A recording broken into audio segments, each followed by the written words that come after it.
Welcome into the lounge presented by DraftKings. We are excited today to be joined by Ravens General Manager Eric DeCosta, fresh off the draft. It's been a busy few weeks here, no doubt about it. So let's start with this, Eric. And this is what I heard. So you guys are on the clock in the first round, and you're considering who you're going to take at 22. And it came down to you pulling up the mock drafts that were done in advance. You pulled up mine and Mink's. And you saw laminated. They were laminated. Right. They were ready to go. These are official. And you saw that I had us taking Zay Flowers, and he had us going with Deonte Banks. You said, guys, we can't let Mink be right. Garrett's pick has got to be the right one. And that's how you ended up on Zay Flowers. Correct? Well, that definitely factored in. But on a serious note, so there's this whole school of thought now that, what people are doing, the analytics community, one of the ways that they're actually building out their models is to look at all the various, mock drafts and basically collate all those mock drafts. And that becomes a part of all the other, parts of the recipe that go into these predictive models is how kind of the wisdom of the crowd mentality, how people think about these players as a way of looking at, league value. So when players start to show up in the top 100 consistently, there's probably a pretty good chance that those guys are going in the top 3 rounds of the draft. And when guys don't show up at all in these mock drafts, if you have them as a team, if you have a guy ranked in your top 120 and he's not showing up at all in any of these mock drafts, there's a pretty good chance that you don't have to take that guy till the 3rd day of the draft. Right. Well, I keep telling Garrett that Zay's my guy. He was my guy, his pick, right? Because of all the wide receivers, I like Zay the most. He was my guy.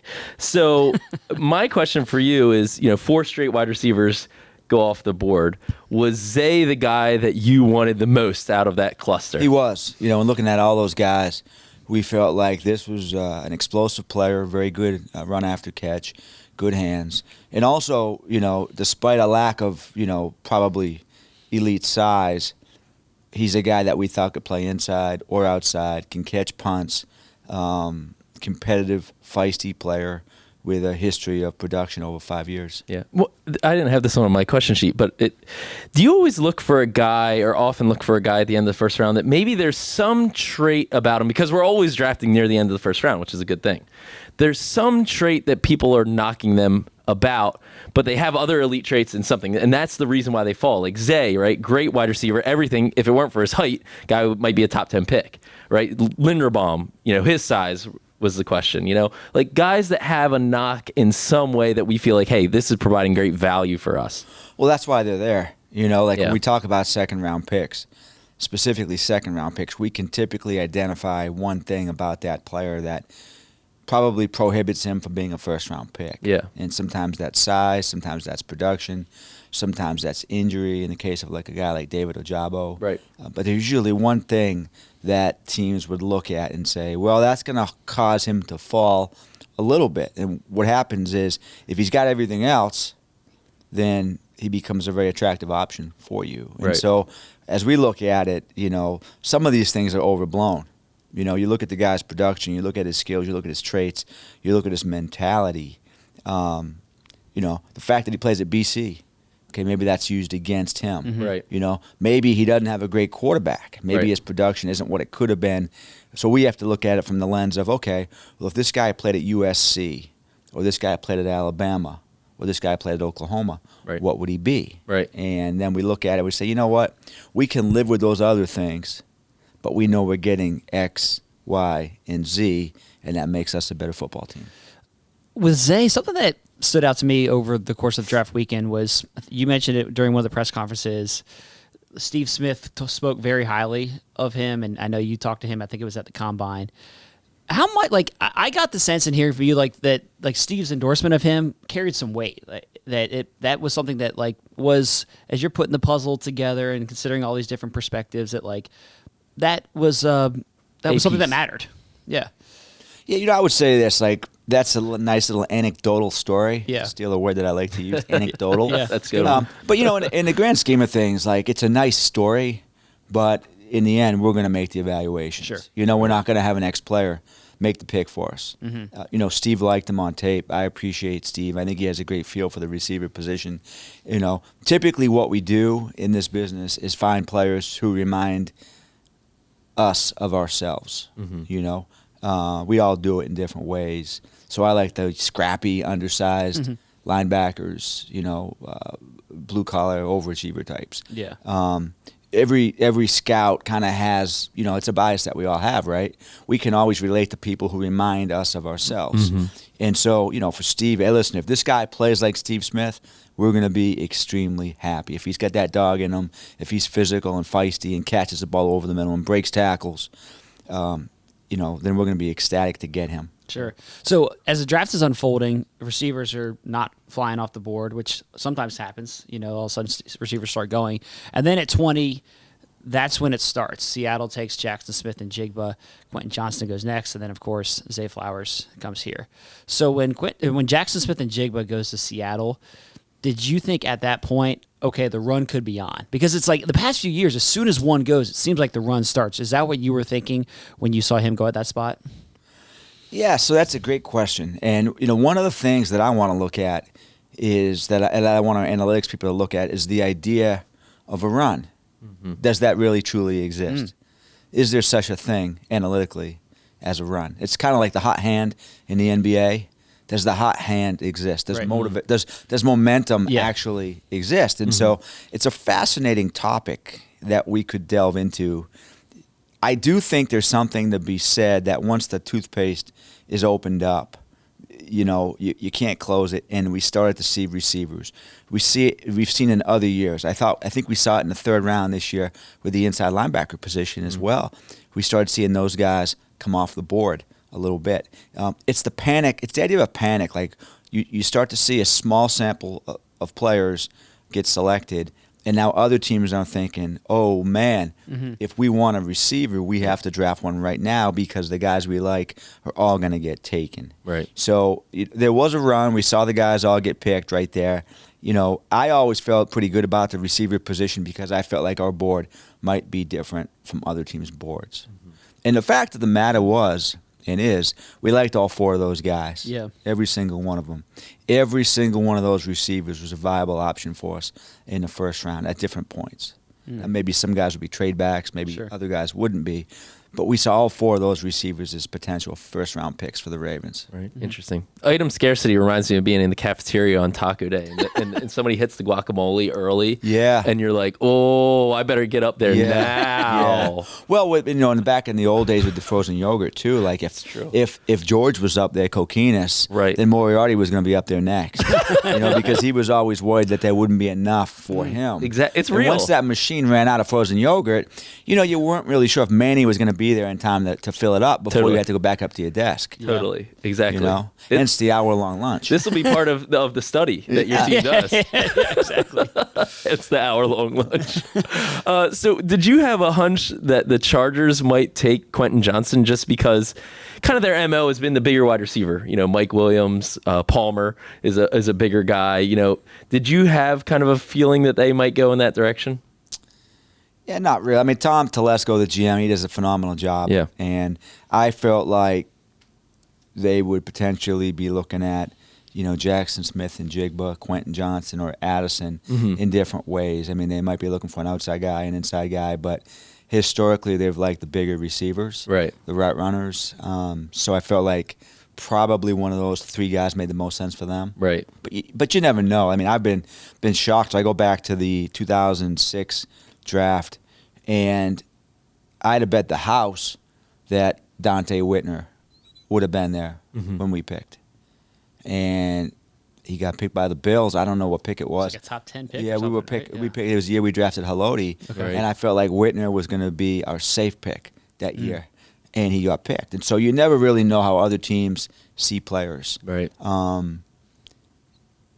remember another draft. There was a linebacker, and I'm like, man, we must be the only team that really likes this. And we love this one particular linebacker. And I'm like, man, this guy will be there for us if we want him. Well, he got picked like 5 picks before we wanted him right. in the round. And so that happens every single year. You always, again, it's kind of a bias. Like you think that no one else really likes this guy as much as you do, but then you realize they all look at the same tape. Right. And they've all got the same type of board. Right. So it sounds like you expected Jackson Smith and Jigba to come off. I mean, he was, if you're looking at the mock drafts, he was consistently the first guy off the board, kind of. And then you thought, all right, the Chargers, maybe they go with Johnson or whatnot, or Addison, who was consistently pretty high also. So you felt like Zay, because of the height, probably, we loved him more than other teams, probably a good chance. But you said that you were more nervous about somebody leapfrogging us, right? And taking Zay potentially. Since then, the Giants, Joe Schoen reportedly... Shane? Sorry. You say Schoen, I say Shane. Okay, well, tomato, tomato, Let's call the whole thing off.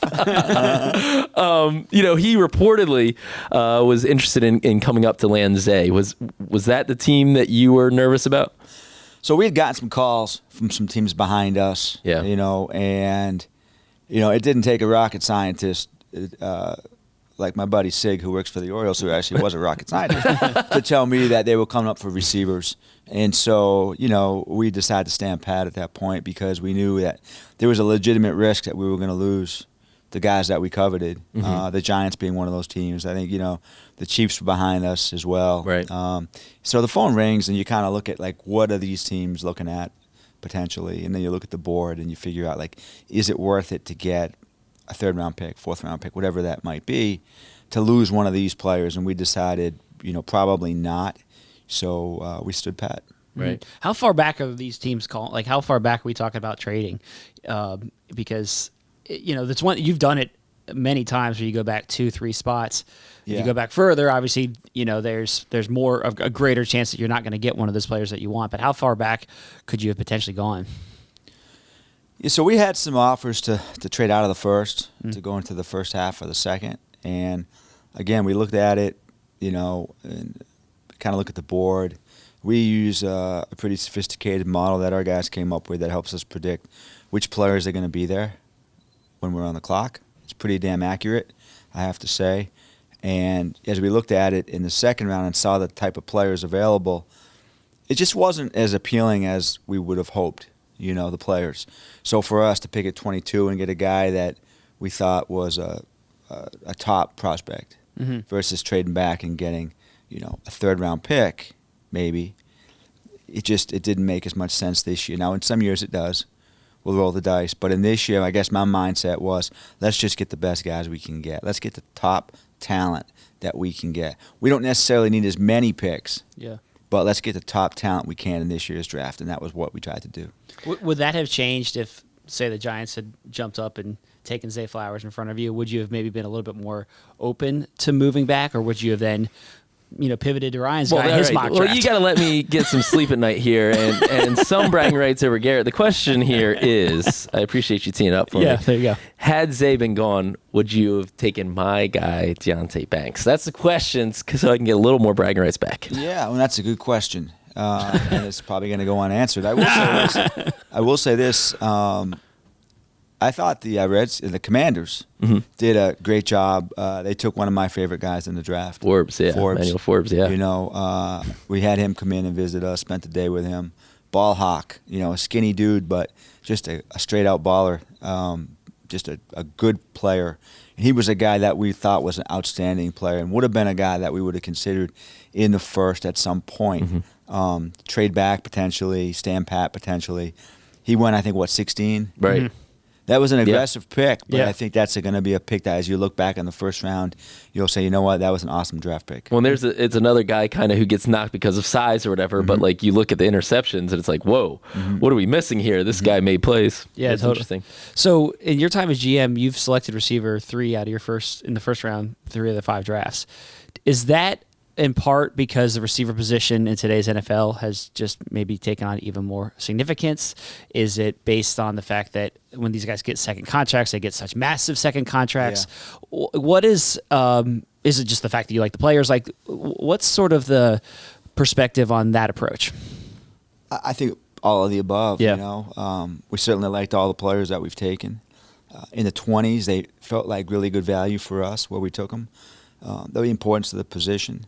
But I think that, and you made the point, and it's a true point. When you look at these second contract values of these wide receivers, it makes sense to us that you would try to get a young guy who can perform at that level and get him on a 4 or 5 year rookie wage scale.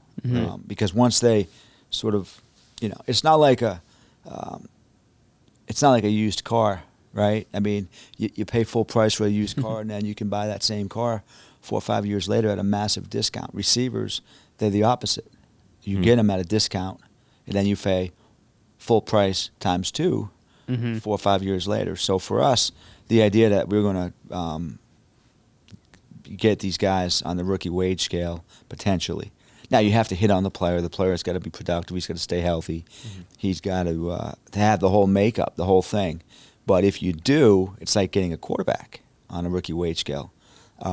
You really set yourself up for a really prosperous 4 or 5 year window. Right. The notion that we haven't invested at wide receiver is just so bunk. I mean, 3 first-round picks in 5 years is a big investment. Do you kind of look at that? It hasn't been. I mean, Odell's kind of the exception. It hasn't been the financial contract investment, but the draft pick investment. You feel like we have put a lot of resources into this position. I think we have, and unfortunately, my first pick, Hollywood, is no longer here. Right. But we think Rashad's going to blow up this year, for sure. Yeah. And we think Zay is going to be an amazing player for us too. And so, you're right. Like I think about it a lot. If we had signed a bunch of receivers as free agents, we'd be paying a lot more money, and probably wouldn't be able to bring back a Marlon Humphrey or Ronnie Stanley. Right. A Roquan Smith, players like that. So I look at it really as an allocation of resources. You've got a finite amount of money that you can spend, and how are you going to do it? And so for us, it made sense to draft the rookies, the younger players. We see a strong correlation with receivers, drafted receivers, and the age of those players developing in your system and producing versus spending tons of money on veteran receivers who expect to get the ball thrown to them more than anybody else. Right. Because they're being paid that money. Right. You're basically entitling those players by putting them up there as your marquee acquisition. And just for us, we just felt like our model works best. Now, we need some of these guys to really perform, right, for sure. And we've allocated a lot of resources to the receiver position in the draft. We're aware of that. But for us, it felt like the right thing to do. Yeah. One more receiver question for me. Going into draft night, and that was a crazy day. Of course, Lamar's contract gets done that day, and we'll ask you about that. But during that day, there was so much buzz about DeAndre Hopkins and the possibility of a move there. Do you like when there is a lot of smoke around something like that? Because it made it very difficult. I mean, like we joked about our mock drafts, but that was the challenge, I think, in large degree in terms of determining the direction you want to go. Because it's like, well, if they're getting DeAndre Hopkins, they're not going to draft a first-round receiver. But if they're not, then maybe they would. And we don't know anything behind the scenes. We don't know if the DeAndre Hopkins smoke is legit, if it's totally bunk. Which I'm sure other teams are wondering the same thing. And so, do you like when there is that smoke that exists, and how does that help you on draft night? Nobody loves smoke more than I do. Wow, that could come off wrong. We're not going to clip that off of the socials. But I tell you, anytime you can create a little distraction, then you should. I mean, the draft is the ultimate chess match, right? And I'm aware of that. I think that was my 19th draft that I've run. So there's a lot of experience there, and there is a game. It's a game within a game. It's other teams trying to figure out what you're going to do. It's people in the media trying to figure out what you're going to do so that they can tell other people in the league, which happens quite a bit.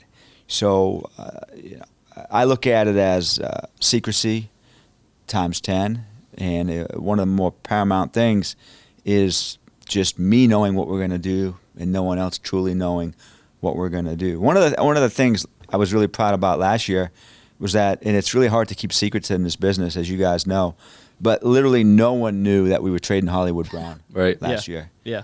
And I had that, with Steve Keim, the GM at the time, and we had that thing ironed out with the agent, Terry Dandy, and with Marquise, and we were able to keep that secret. Yeah. No one knew, and that was an important aspect of that draft, that we were able to do that. Lamar's signing, this year, that was something that we were really kind of past third base on the Monday night of that week, and we were able to keep it essentially secret up until Thursday at 4 o'clock or so. So those are really important elements to the draft in the off season. And so what I would say is, like, if you hear that the Ravens are doing something, be very skeptical of that. If you think you know what we're doing, be skeptical. If you think you know what another team is doing, be skeptical, because no team has a vested interest in putting their moves out there publicly. So if you start reading these mock drafts and you see players going to that team consistently, be skeptical. Now, sometimes maybe you actually tell the truth. Yeah, Well, see, that's the thing. You keep us on our toes. Like with Linderbaum last year in the pre-draft press conference, you're like, we take him, whatever the size, whatever. We don't have to take a big center or whatever. And then you took him, and everybody's like, nah, that's smokescreen. No way. They've always taken big centers. Then you take Linderbaum.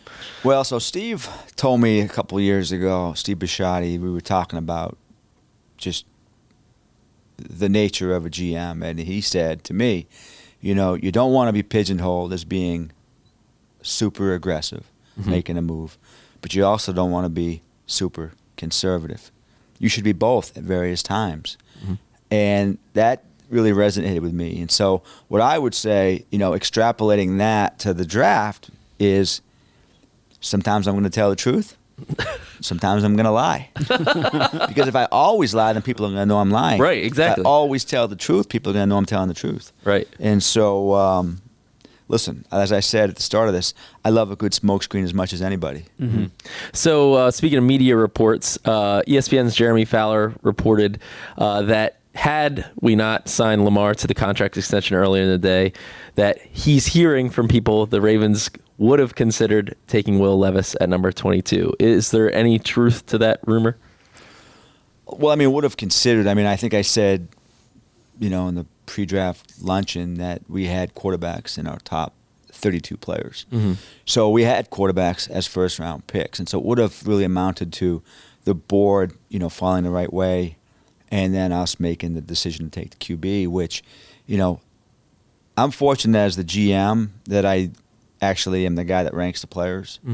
I watch all the players. I write reports on every single draft pick at a certain level, and I rank the board. And as far as I know, now I had to talk to Ashish, our IT guy, but as far as I know, no one has access to that list except for me. So Not Ashish. Well, I got to talk to Ashish. Okay. All right. I'm going to have to delve into that. But what I would say is, as far as I know, I'm the only guy that has access to our list. Right. So I'm the only guy that would know that. Yeah. So how much did getting the Lamar deal done that week, that day, impact your draft strategy? Like, other than the fact that it was maybe a sigh of relief and it was just like, okay, that huge piece of business is done, but how much did it affect things going into that weekend? Well, I think it provided a sense of clarity for me, just to really be able to focus and hone in on those 3 days, making the picks. It probably, made the quarterback position less important in the draft. I will say that. But in general, I think just my mindset of being able to focus. If you think about your own lives, and you've got, say, work commitments, but you've got something personal in your life, that's like a major burden, and we've all had that at some point, right? I go back to the 14 season, 2014, and my mom was sick, and she had cancer, and she ended up passing. But that season, I remember virtually almost everything from every season, and that season's kind of a blur. I know we made the playoffs. Gary was with us, offensive coordinator. it was a great season. Justin Forsett, right, had a great year that year. Mm-hmm. Joe had a great year that year. But that year was like I was so distracted because, no matter what, I was thinking about going home and getting up to see my parents and spending time up there. And I was constantly just thinking about like the future and what that might mean. And so when you can take something like Lamar Jackson that's been kind of hovering over this franchise for a year and a half and figure that out in a way that is exciting to Lamar and exciting to the club, then it just allows you to just focus on something that brings you so much joy anyways. I mean, the draft for me and for the scouts is really the highlight of the year for us. It's what we do. And so being able to finish Lamar's contract was a joy, and it came at exactly the right time. Right. So I like to play the what if game a lot when it comes to the draft and past drafts and whatnot. And one big what if that came out of this draft is what if Trenton Simpson had not picked up his phone when you tried to call him back after he hung up on you? What if he did not see that thing ringing? Was he still the pick, or were you like, did you just die of a heart attack when I first called, and I got to make sure you're alive still? What was going to happen there? Well, the first thing that I would say is I'm not sure that Trenton Simpson hung up. Okay. On us. Because I say that because we had two other players that we called, and the calls dropped. And so I'm not sure, these new phones that we're using, that could be a whole nother podcast. Talk about another Ashish project here. We're going to get on we want to get into these phones at all right now. Sounds like you're a big fan. Well, I'm just saying that there's some questionable behavior by the phones. I think. But that being the case, with Trenton, the fact that we talked to him, and we were able to actually ascertain he was alive, right. Gave me great comfort. That we could pick him. That is like that. The reason you call them is to make sure that everything's good, right? I mean, that is like that matters. You need to talk to this guy before you're going to make a pick. Well, there was a year, this now we're going way back, and I think it was the Raiders. You guys would have to research it, but I do think that the Raiders drafted somebody who was dead. Really? I think so. You have to look it up. Wow. I think it was the Raiders, and it was probably like in the 70s. Okay. But That's a bummer of a they pick. drafted a dead player. Wow. And it's probably not a great look for the organization. Yeah, no. So that's kind of what the joke is. Like, we want to make sure this guy is alive, and we've talked to him, and right. We're sure that this guy could play football. Right. Well, Trent Simpson is alive and he can play football. So he's alive and well. Yeah, he's alive and well. So, how excited were you to get him? And it seemed like he hit the ground running at rookie minicamp. And what did you really like about him? Well, first, he's an explosive player. He's played a lot of different roles on their defense. He's used a lot. He's a very athletic player. He can cover, he can rush, he can blitz, he can play the run. He's an outstanding special teams guy. We didn't go into the third round thinking, oh, we're going to take Trenton Simpson. Mm-hmm. We had a board there were a lot of good players up there still. And in a span of about 15 picks, a lot of the players that we coveted were gone. And he was the last guy up there that we felt was a true, legitimate difference maker. People want to jump to conclusions and, he's going to replace Patrick. Well, I can tell you this, Patrick Queen had a hell of a year last year. And Patrick Queen is a very talented, in my mind, Pro Bowl type linebacker. And he's going to have a great year this year. Yeah. And we want Patrick Queen on this team. We want to keep him on this team. We will, at some point, try to get him signed, hopefully, to an extension if we can. The fifth-year option was something that was more based on business and the economics, the salary cap economics, than actually Patrick Queen. Than actually his performance and what he does as a player. He's a difference maker for us. And we had Patrick Queen and Roquan Smith last year. Over the last half of the season, we had a chance to see how dominant our defense could be. So now for us, the appealing thing is getting Trenton in here with everything that he can do as a blitzer on third downs, off the edge, his special teams ability. It's really just us adding another fast, physical, smart linebacker to the mix and giving our chance on defense to be the best we can be. Right, because, we had a lot of action from a third linebacker last year. They see a fair amount of snaps. So, the prospect of those three guys, how athletic all of them are, that's really intriguing. Plus, you've got to have depth, and you guys have seen that firsthand. If you lose a quality player, you've got to have a quality player to replace him. Right. And so it's never the worst thing to draft the best available player. That's going to be what we do here. And we feel, and I said this recently, it's like, value investing or putting your money into the stock market. Like over time, that has proven to be the best way of increasing your wealth. And like we look at, best available player the same way. There's a thought that, drafting need is the smartest thing. But what often happens in that situation is you draft need and you end up being disappointed by the player that is the need at the time, because his ability doesn't hold him to that same standard. So for us, looking at it like best available player, we know we're getting an impact player. Now, maybe there's an impact player in front of him, but over time, that best available player is going to play. And when he does, we believe you'll be very happy. Right. It is kind of crazy. He's the first player from Clemson that we took. Zay was the first from BC. And then we had Caillou was the first from Stanford. Is there, you've been like a big school kind of guy in your draft history, but none of those three schools in our team history. It's kind of crazy. Yeah, there was a linebacker at Colby College up in Maine that we were trying to draft. And really? We couldn't get him on the phone. So we had to take Trenton Simpson instead. Maybe next year. This is, in terms of this is an actual trend that I did notice with this class, and I'm curious what you can share about this. They seem like good people, and you can often say that after the fact, and you talk to somebody on the phone and you say, man, that's a really nice guy. But it seems like in talking with these guys just a little bit that they seem like they're really good people. And I know that is the personality piece of this is something that you spend time working on. Steve Claggett, goes through that process. What can you share about trying to learn about who these players are as people and how that affects your draft strategy?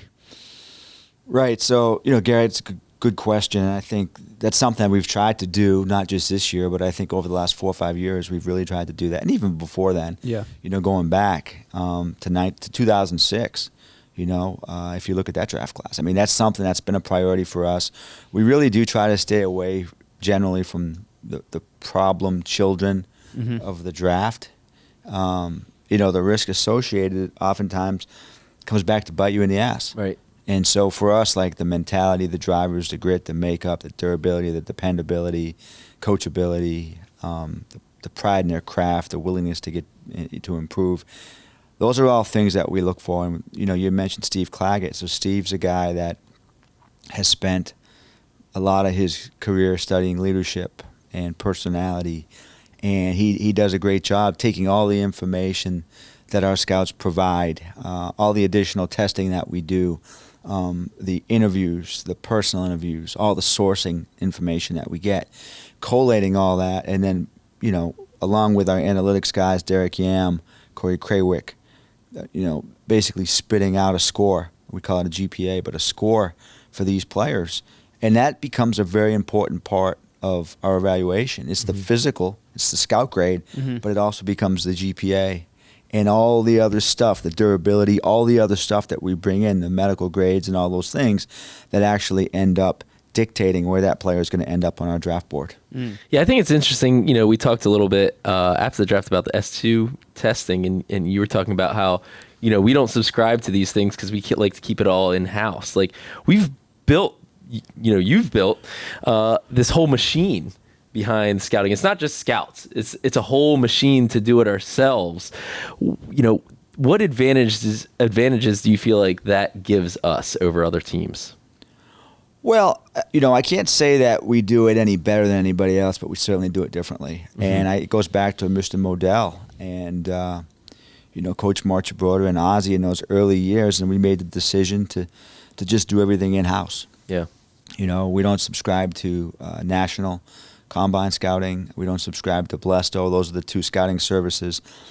We've always had a scouting staff that was probably a little bit bigger than most. We've really tried to develop our scouts. As you guys know, you've seen a continuity in scouting. And, most of our guys and women now start with us when they're 24, 25 years old. We train them over a period of time, and then we promote, and then we promote, and we retain. And they really do learn the Ravens way, and they understand the culture of the players that we want, how we do it, the terminology. They know the coaches. They understand the scheme. And I would say that one of the hidden resources that we have here is really just the continuity. You know, we've had 3 head coaches, we've had 2 general managers over the years, and so our scouts understand completely what it means to play like a Raven, and they understand completely what spring scouting is, fall scouting, the grading scale. A long time ago, I made a joke like, if I go down to the cafeteria and I come up and I say the soup is a 67, everybody's going to run downstairs for the soup because they know what a 6-7 is. Yeah. You know what I mean? Yeah. We all speak the same language. Our scouting system, our grading scale is like a language that we all understand completely.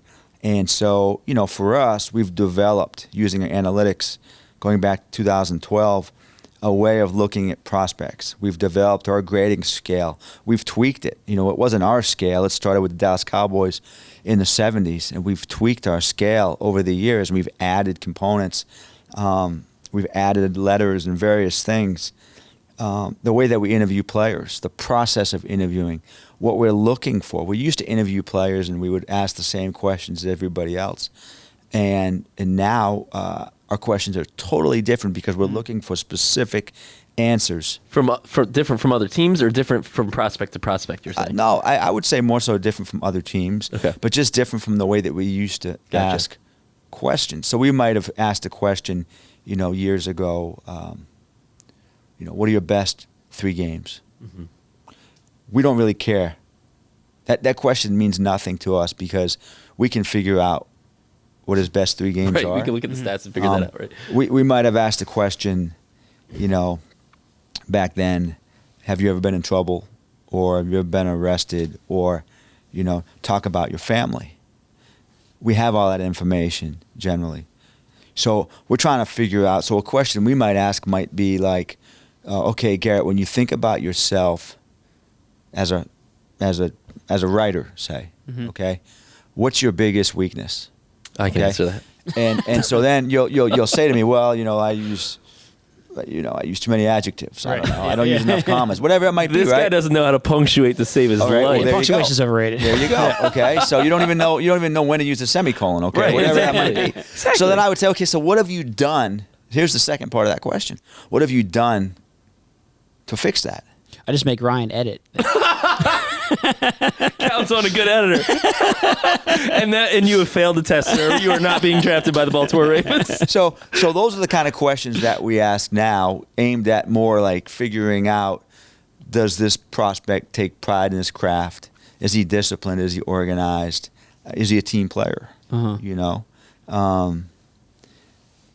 who's the best leader on your team and why? Okay, self-awareness. What might your teammates say about you? And don't give me something good, give me something bad. You know, like those kind of questions have changed the landscape of interviewing a lot, because we used to try to ask questions where they were like legitimate, like facts and, you know, background information. And we kind of found out over the years that was kind of meaningless in the overall prediction of the player. We're trying to figure out more, you know, the grit of the prospect, the mentality, the drivers, what motivates these guys, how do they see themselves, do they have emotional intelligence, are they self-aware, things like that. Those questions and answers end up being much more predictive than the questions we asked 5, 10, 15 years ago. Interesting. Really So fascinating. we won't take up too much more of your time, but I do have one about Tavius Robinson that I was curious about. You know, his background from Canada and being a transfer and being kind of a big-time transfer. You know, a lot of the big programs were looking at him, not just Ole Miss. You know, we have kind of a history of drafting guys, I feel like, from maybe community colleges that like blew up and were big-time transfers into big programs and whatnot. How far back did Tavius come on to our radar? And is that an area where, once again, you see value? Like, here's a player with a high upside who maybe is a little bit of a late bloomer because they're coming the JUCO route or whatnot, but we feel like, hey, they flash, they can play at that high level, and now projecting what they can be in the NFL, there's a real opportunity here.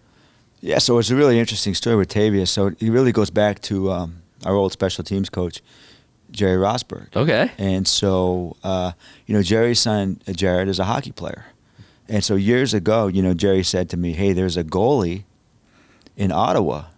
This kid's unbelievable. He's a 6'5", 215-pound goalie, and he's going to revolutionize hockey. Like, they can't get the puck past him. I'm a big hockey guy. Okay. I'm a big Bruins guy. So sure enough, I look him up, and his name is Tavius Robinson. And, he's got a huge wingspan, and he's literally just plucking the ball out of the air, and they can't get the puck by him. And I was like, man, this guy would be a freaky outside linebacker. Next thing you know, he ends up, at Ole Miss, and the rest is history. That's crazy. So when you see him at Ole Miss, are you like, is that the goalie? Like he knew. But I'm saying, like, we knew. Yeah, I saw him. I know who that is. That's crazy. So when did Jerry first bring that up? He didn't. I made the whole story up. Oh my! Just Canada has to be a hockey player. See, this is why there's so much smoke around us on draft This whole weekend. interview, I'm questioning everything now. Because you can never tell what's true and what's. I never want to play poker with you. Never want to play poker with you. I know that much. That's hilarious. But no, I think it's interesting background. For us, we just look at the tape and we saw him at Ole Miss. And we saw the traits, the length, the speed, the motor. The one thing about Tavius that really, I think, when you watch him, you see how hard he plays. And when we think about guys that have played that position for us, the Terrell Suggses of the world and the Zadarius Smiths and guys like that, the effort is something that really kind of always shows up time and time and time again. The Jarrett Johnsons of the world. We think about those guys at those positions, and that motor and the competitiveness really kind of jumps off the tape. And with Robinson, we see those same qualities. Right. So are you familiar with the Daniel Jeremiah eating paper story? No. Oh, okay. All right. So Daniel Jeremiah said, we had him on the podcast, and he said, if the Ravens make only 5 picks, I'll eat a piece of paper live on television during the draft. Like, there's no way that they're only picking 5 guys. And generally, he was probably meaning they would trade back in the first round. Right, exactly. That was the Get more thought. picks. Get more picks. Right, exactly. And so you make 5 picks, you do your draft recap press conference. Everyone's like, all right, it's done. Yeah, we're excited. I want to see Daniel eat some paper. We take that clip from when he was on the podcast. We tweet it out, tweeted at Daniel Jeremiah and the NFL Network. They're talking about it, on set. We come up here. We're doing our recap episode of The Lounge. And then all of a sudden, chaos breaks, and we have to run back downstairs because you trade back into the 7th round and take Andrew Voorhees. So, how much of... Were you just trying to throw your buddy Daniel Jeremiah a bone here and keep him from having to eat paper on set? No, but I will say we did have a little fun with it because, Voorhees was a guy that I had seen and kind of admired, and he's a heck of a player, and I felt like there might be an opportunity for us to potentially trade back in to get him. And that was my kind of in the back of my mind, a plan that we were going to do. And I tried to hint that out, that we were going to take some extra players, potentially 5 players, I think. And I said at one point we're going to draft 5 good players, and then they, in the press conference. So normally we would probably do the press conference when we're done, right? When we That's what I thought. I was like, but I knew that we weren't done, and I thought it would be kind of fun because I still felt like, the media, they just couldn't, they were surprised, and they were like, oh, you guys didn't make any trades. And so I was making jokes with Chad beforehand. I'm like, they're going to ask me about these trades. And I said, they're going to be really surprised because I'm going to make a trade. I'm going to go down there, and they're going to think the draft is over, and then we're going to jump back in. And so that's why if you watch that press conference, I don't remember exactly what I said, but you never know, basically like you never know. I just took it as a throwaway line. I was like, there's no way. It was my question. I asked you, it was like the last question of the press conference. I was like, how does it feel that everybody thought you were going to make more than 5 picks, but you didn't? And you were smirking. I noticed when answering that question. And then I was also, if you noticed, looking at the TV the whole time when I wasn't speaking, because there's the TV in front. Right. Because I was hoping like hell that Voorhees would still be there. Right. And I was really worried that he was going to get picked while we were doing that press conference. And so what happened was I went upstairs, and I felt like there were a couple teams that had multiple picks, and they would probably have wanted to trade one of them to us for the discount next year, and they weren't willing to do it. And then I was like, well, I think the Browns will probably do it, and people thought that was weird, but it's really not weird. that we would trade with the Browns. So their GM, Andrew Berry, he's a smart guy, and he's got a little bit of an analytics background. And so the analytics community loves those trades for next year because you get the discount on the pick. Right. So we got their 7th this year, and we gave up our 6th next year. Right. So they're looking at that as a win. I mean, in theory, if you think about a 7th-round pick this year, it's kind of like the same value as a 7th-round pick next year, right? Mm-hmm. Like if I give you $100 this year, you're going to give me $100 back next year, right? Right. So that's kind of like the thought process. But analytics people, they love the idea that you can give up a pick this year and get a better pick next year. So Andrew was really happy to do it. They probably didn't have a player that they coveted in the 7th, and they see it as a great opportunity to get a better pick next year. So we were able to do it. We called Andrew. He hung up on us, so got disconnected. He's one of those guys. The phone conspiracy. But we were going to take him, and he was excited and happy. And, he and his wife are really looking forward to coming out east. And he's a guy that we think is a potential starter for us over time. A very, very physical, tough, gritty, smart guy, a good body on him. And we think he has a chance to compete as a starter pretty early on when he comes back. If he didn't tear his ACL at the combine, where do you think he probably goes? Oh, man, I don't know. I think probably mid-rounds, 3rd, 4th, somewhere in there, I would say. And you got to save DJ from eating a piece of paper, so everybody wins. Yeah. Boom. There you go. And you got to make me look like a fool. Exactly. So it's really perfect. Yeah, when they showed you guys on the screen when the pick was announced, I mean, you were laughing hysterically, and we were sitting next to each other. I was like, they're laughing at you currently right now up there. They're saying, Mick said that we weren't going to make a trade. No, wait, hold on. I got to show this trophy real quick. Now, I got this delivered to me today before we recorded the podcast. It's a GOAT trophy. It came from sender Eric. Okay, from Amazon. It just says Eric.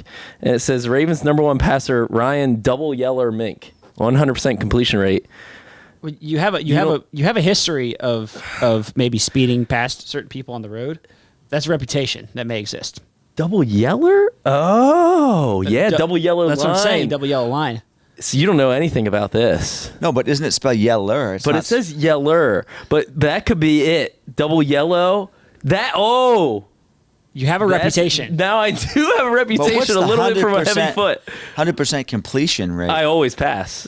100% of the time, I will complete that pass. I mean, if you don't complete the pass, there's no tomorrow. So the fact that he just pointed that out to you tells me he's a part of that conspiracy. That does. I don't believe in coincidences. You're right. As I've said, there's something to this. I have nothing. I have no knowledge of any of this. But the Eric throwaway leads me to believe that I'm being used as a patsy. That was red herring. On a grassy knoll, I mean, something doesn't smell right here, It's like you said, sometimes he tells the truth, sometimes he lies, so you can never truly know what the difference is. It's true. Well, Eric, thank you very much for joining us. We'll get to the bottom of this. Thanks, guys. Thank you so much. Appreciate it. Well, big thanks to Eric DeCosta for stopping by the SeatGeek studio here in the lounge. Really good insight from him. Also, we want our listeners and our viewers to know that the DraftKings Sportsbook is the official sportsbook of the Baltimore Ravens and it has a limited time offer that you do not want to miss. Download the DraftKings Sportsbook app now using the code FLOCK. New customers can get a deposit bonus of up to $1,000. That's only at DraftKings Sportsbook with the promo code FLOCK. Make sure you play responsibly. And for help, visit mdgamblinghelp.org or call 1-800-GAMBLER. You need to be physically present in Maryland to play, and you can get more information at DraftKings.com. So, Tavius Robinson. Great goalie. Great hockey player. That was really funny. I mean, Eric's hilarious. I mean, you never know what to believe, and he does keep you on your toes. That just shows you. I mean, legitimately, the DeAndre Hopkins smoke threw me off and affected my pick because, I've been saying, I love Zay, and I was like, I think the Ravens really like Zay. Yeah, and I love him, and I would love to pick him, and it's really eaten at me that I didn't end up doing it because I let the DeAndre Hopkins smoke influence me and go first round corner. Right, and that's. Eric, I'm just the puppet, and Eric is the puppet master. Yeah, just, and I'm over here dancing. Yeah, and that's one reason that he's really good at his job. Yeah. A couple things that stood out to me in talking with him. One, I think this is the inside baseball stuff, but I feel like the personality stuff is an interesting, just hearing their thought process on that. That's something that we, behind the scenes here see. There's just that's been a staff and like you talked about, the machine that's been built up there. Yep. And to hear some insight into that process, I found fascinating. Also, clearly, he talked about Patrick Queen and the fifth-year option and how he views Patrick Queen as someone who's going to be a really important piece this year and beyond. Yeah. That by no means is not picking up the fifth-year option an indication that this is it for him and the Ravens are moving on from him. Quite the contrary. The Ravens want him here this year and hopefully beyond. And so I think that was a pretty newsworthy element there. Yeah, for sure. And just the insights on the whole wide receiver class. And Zay was really the guy that they wanted all along. They felt like they were going to get him because other teams were kind of discounting him because of his size.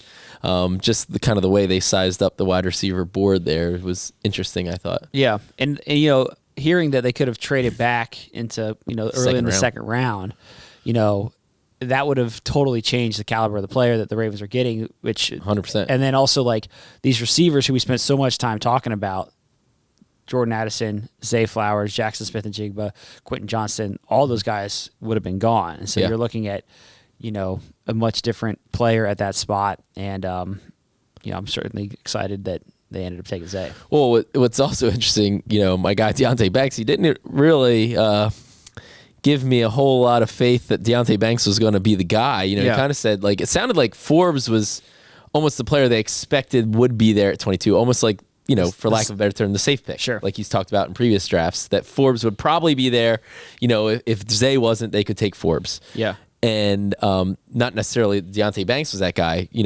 Forbes was not the first corner off. Was he the first corner off the board? No, Witherspoon was right, because to the Seahawks. Yeah. But then it took a while. Christian Gonzalez went also. Christian Gonzalez went way later than people expected. So I think Forbes went before him, right? I think he was right after. Was he? But either way, Forbes went higher than I think a lot of people expected. So then the safe pick was off the board. So then it was kind of, for the Ravens, we don't know exactly how they felt about Deontay Banks, but I think that kind of made getting Zay even more important. And so that was really interesting as well. Yeah, so send us your reaction, your thoughts, your questions after listening to Eric. You can email us at the lounge at ravens.nfl.net. We have a bunch of really good emails that have come to us over the past week or so. This one comes to us from John Stremmel. Says, aloha, Ryan and Garrett. I feel like the stars are aligning for Lamar Jackson in a way that puts him in position to have an MVP caliber season, even better than 2019. That's tough. Okay, I'm trying not to get ahead of myself here, but clearly you're not doing a very good job of that, John. You're already signing him up for another unanimous MVP, but it's hard not to get excited about all the weapons we have and to see a landscape of excellence on the horizon. Do you think we're in position to have a better season than 2019 when Lamar won MVP? This is the most excited I've been in the last 3 seasons, and I'm curious if I'm alone in that assessment. Well, 2019 is a really high bar to set for the team and for Lamar Jackson. I mean, 14-2. That's a really high bar. I think the Ravens are going to be one of the best teams in the NFL and in the AFC. I think, if I'm a bet man, reaching 14-2, I'd probably say that's going to be tough to do. Right, that's lofty. That's lofty. Also, with Lamar, I don't think you really should compare it to 2019 because that was such a unique year. I mean, the Ravens rolled out, they had kind of debuted it a little bit at the back end of 2018, but really with Greg Roman in his first full year as coordinator, rolled out this revolutionary style offense that took the league by storm, and Lamar took the league by storm.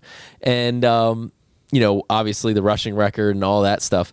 It'll be a different season this year for Lamar Jackson than it was in 2019. Do I think he can be just as effective in a different way and be an MVP candidate / front runner? Mm-hmm. Yes. Absolutely, 100% yes.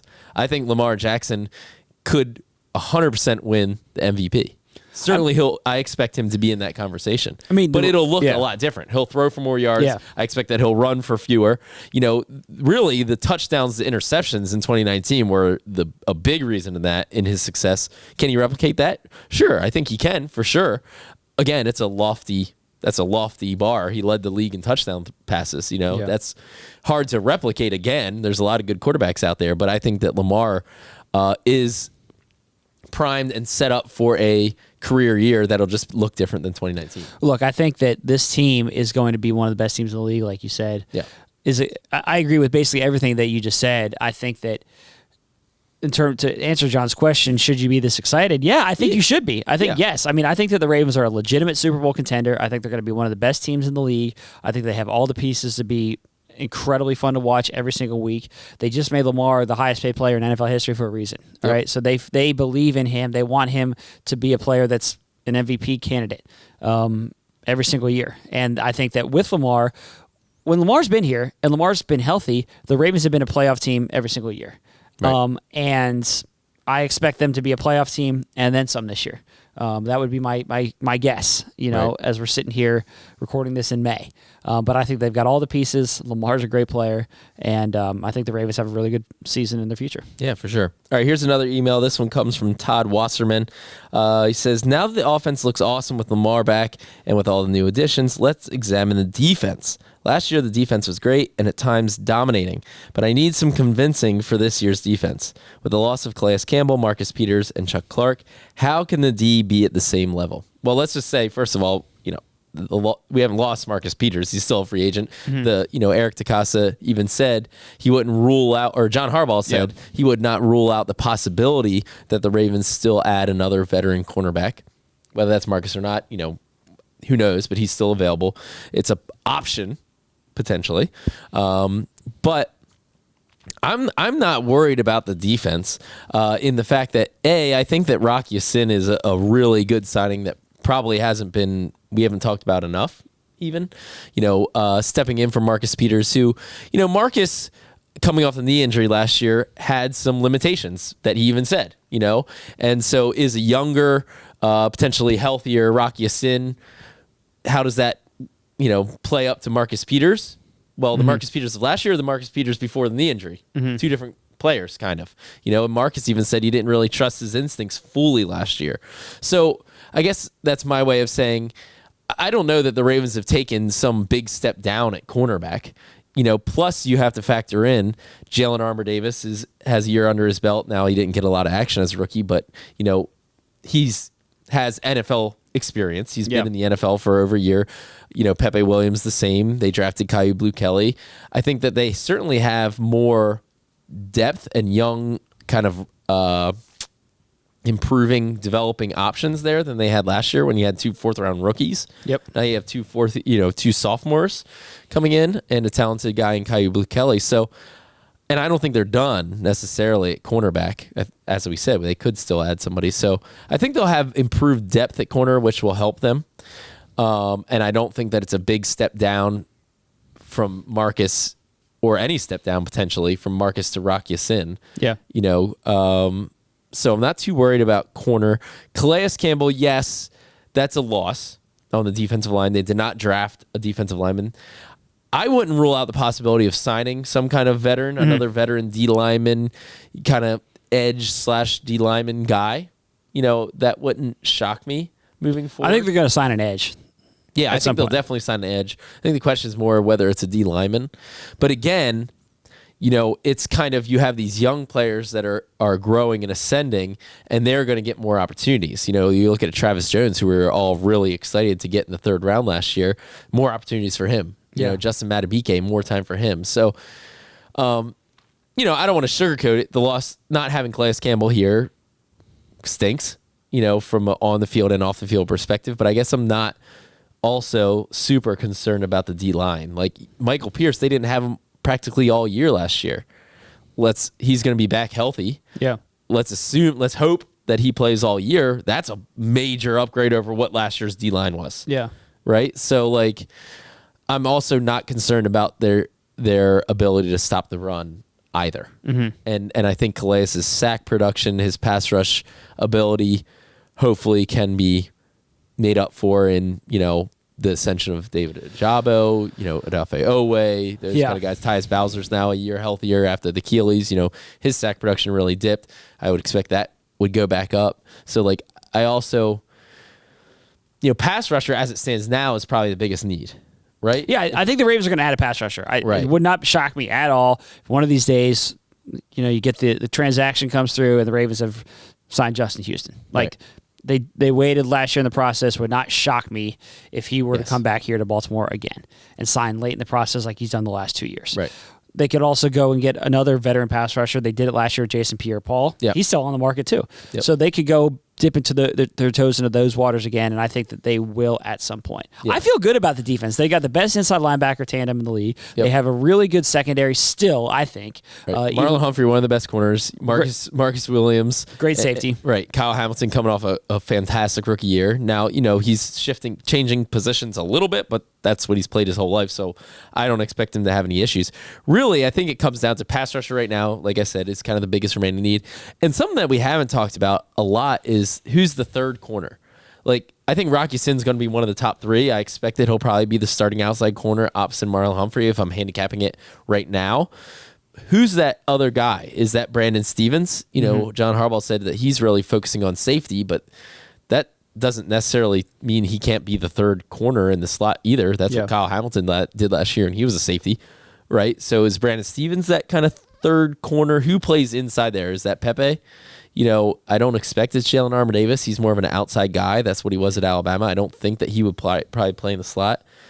Right now, I'd probably say it's Brandon Stevens or Pepe with Caillou pushing them. Mm-hmm.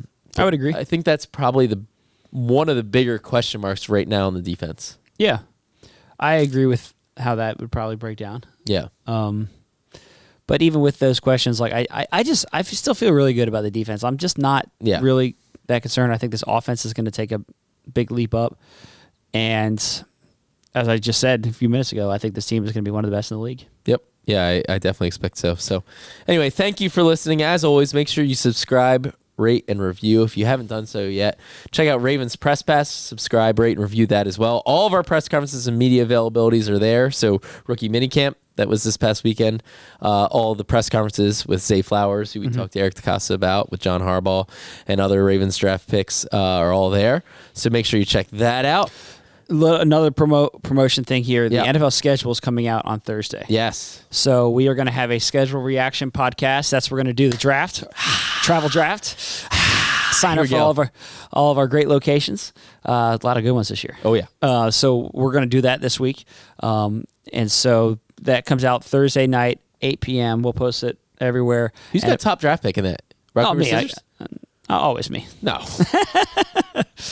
So that'll be something to come out later this week, and we're also going to talk with Cole Jackson coming up here soon. That'll be an episode coming out next week. We're going to talk with Cole and kind of get a film breakdown of these rookies and get his perspective after diving into the tape on this rookie class. So email us at thelounge@ravens.nfl.net. Thank you so much for listening and watching, and we'll talk with you again soon.